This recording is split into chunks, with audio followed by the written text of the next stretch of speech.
आज मैं आप सबों को तीज व्रत, जिसे हरितालिका भी कहते हैं, करने के कुछ नियम को बतलाऊंगी। यह व्रत भादो शुक्ल पक्ष तृतीया के दिन किया जाता है। यह सौभाग्य का व्रत है। इसे करने समय अखंड सौभाग्य की प्राप्ति होती है।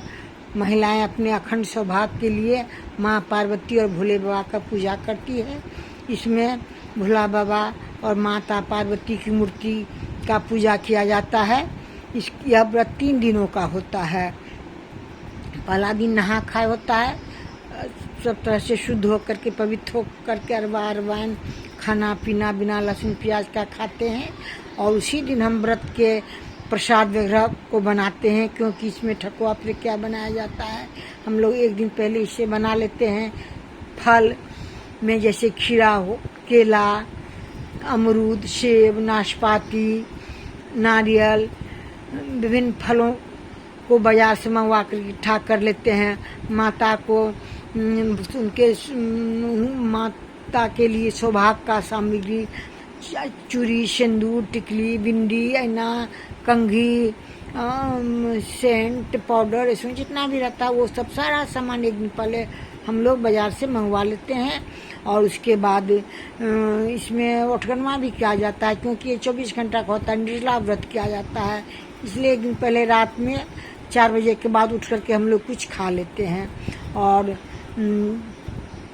दूसरे दिन हम लोगों का निर्जला उपवास रहता है।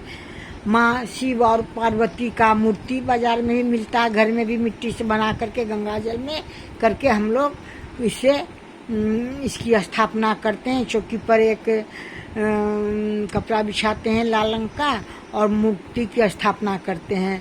पहले तो घर में ही बनता था ये मूर्ति, लेकिन अब तो बाजार में भी सब जगह बनाया हुआ मूर्ति मिलता है। इसलिए सुविधा अनुसार मूर्ति मंगा करके हम इसकी पूजा करनी चाहिए।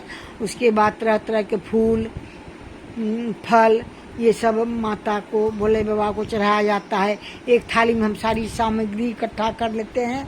जैसे फूल हुआ, फूल डाली में रखे, फिर अक्षत हुआ, गंगा जल हुआ, अरबा चावल, रोरी, चंदन, धूप, अगरबत्ती सारा चीज़। और हम एक आसन बिछा करके पूजा करने के लिए बैठते हैं। सभी को जल चढ़ाते हैं, गंगा जल अर्पित करते हैं और उसके बाद सिंदूर लगाते हैं, रोरी लगाते हैं और सभी देवी देवताओं को फूल चढ़ाते हैं। भोला बाबा को कनेल का फूल, अड़हुल का फूल माता को, और जो इनको जो पसंद है उस अनुसार उनको फूल चढ़ाते हैं।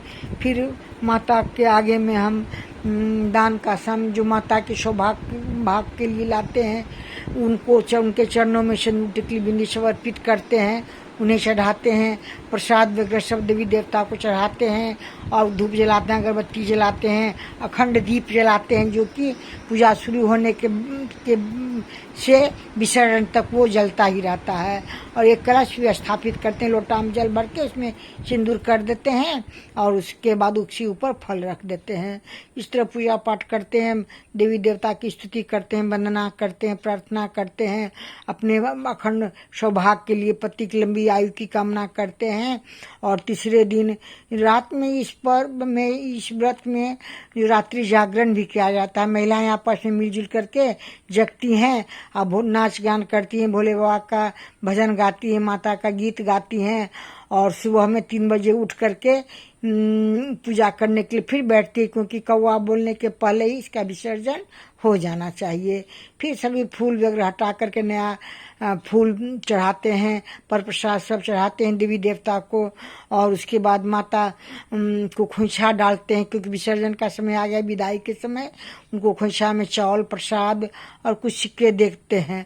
और माता जो कि चादर ओढ़ती हैं, चादर उनको देते हैं, उनमें से थोड़ा टुकड़ा लेकर के सभी घर के लोग अपने आंचल में बांटते हैं, जिससे सौभाग्य की वृद्धि होती है। सुख समृद्धि की प्राप्ति होती है। उसके बाद बगल में अगर पोखर है कि घर की महिलाएं भी आपस में जा कर के उसे पानी में विसर्जित करती हैं, और अगर दूर है तो भाई, छोटे भाई चाहे देवर, वो लोग मूर्ति को जा कर के नदी में, पोखर में जाके विसर्जित करते हैं। इसके लिए उन्हें उपहार स्वरूप कुछ हाथ में दिया जाता है, और मूर्ति विसर्जन के लिए भेज देने के बाद व्रती जो है वो शरबत पीती है। शरबत पीना चाहिए और खीरा से उसका पारण करना चाहिए, और उसके बाद भोजन में जो भी बनता है उसे खाना चाहिए। इस तरह तीज और हरतालिका का व्रत पूरा होता है। हम सभी सुहागिन महिलाओं को ये व्रत करना चाहिए। सुहागिन को नहीं, ये तो कुमारी कन्याओं के लिए भी है, क्योंकि पार्वती जी ने शिव की प्राप्ति के लिए 12 वर्ष तक फल मूल खा करके इस व्रत को किया, तब जाकर उन्हें शिव की प्राप्ति हुई। अतः कुमारी कन्या अगर प्राप्ति के लिए इस व्रत को करती हैं, उन्हें भी करना चाहिए। और महिलाएं तो अपने अखंड सौभाग्य के लिए करती ही हैं।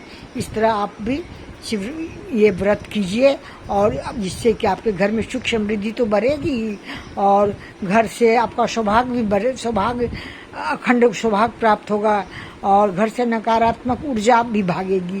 क्योंकि जहाँ शिव और पार्वती की स्थापना होती है, वहाँ से नकारात्मकता तो भागना ही है। अतः इस व्रत को करके अपने घर में सुख समृद्धि को लाइए। अगर ये अच्छा लगा तो शेयर कीजिए, सब्सक्राइब कीजिए। धन्यवाद।